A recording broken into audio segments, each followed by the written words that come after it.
The NFL is under investigation again. Apparently, this is what it costs to watch every NFL game due to the league having games spread across all these platforms.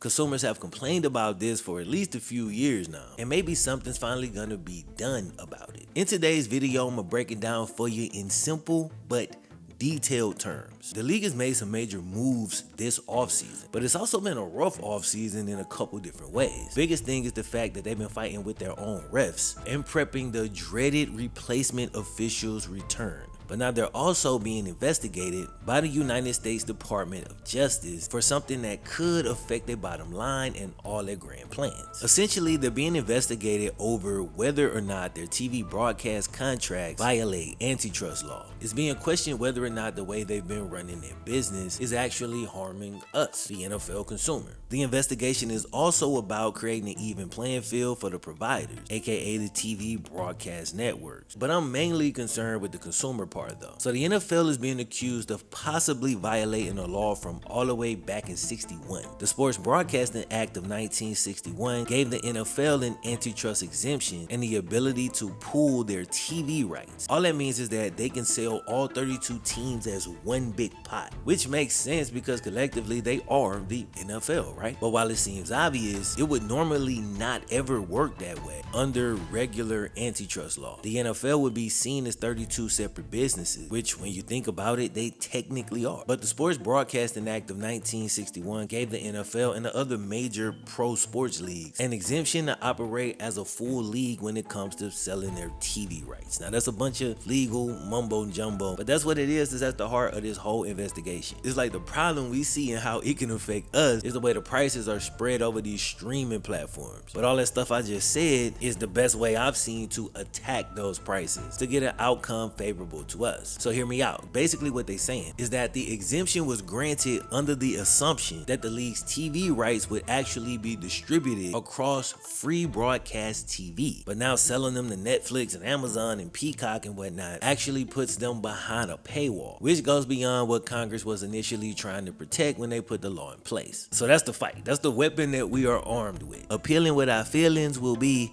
ineffective. So it was cool back in the day because if you had a TV, you can get NBC, CBS, ABC, and Fox all for free and watch the games. But now that it's being broken up and distributed amongst all these streaming services, you got to pay a subscription fee, multiple subscription fee. And sometimes you can't even get it like in the base package. So you're paying an even higher subscription fee than a normal customer. So the league is defending themselves saying the NFL's media distribution model is the most fan and broadcaster friendly in the entire sports and entertainment industry, with over 87% of our games on free broadcast TV. So yeah, 87% of the games are technically free on broadcast TV somewhere in the country. But thanks to certain human limitations, we can't really be in all them places at the same time. The real experience of the fans is obviously a lot different, and I wanted to see what the real number that the average fan would experience really looks like when it comes to how many games are free on broadcast television. But I used a rough calculation using Claude AI and came out with roughly 28% of games available to a fan who lives in one city. That's a lot closer to an accurate representation of the amount of games you'd have access to on free broadcast TV. Now, Sunday Ticket was supposed to be the solution to this, but the solution still gives you a couple of problems. First off is the price, which keeps getting more expensive. But what's worse is you don't even get all of the games. Like, you don't even get all the Sunday games because you still gotta watch Sunday Night Football on NBC and sometimes Peacock, which is another paywall. And if you have Sunday tickets, you still have to deal with the fact that they black out your local game. So even with paying that Sunday ticket price, you still need access to the free broadcast networks, which you only have to watch your team. That's not true for everybody, but probably true for most people. Now, the possible outcomes for this case do not seem satisfying. I'm gonna just warn you before I sum it up real quick. I was reading through this and like, okay, so what does it mean? When I got to what it meant, I was like, oh, okay. The first possible outcome is that nothing really happened. The DOJ could determine that the league is complying with the law as is written, or like what they've done hasn't gone outside the law. If that happens, bro, the prices can keep going up until people just honestly stop paying for it. Some of the articles suggested that the DOJ is just leaking his info as a scare tactic and hoping the league will lower prices on their own.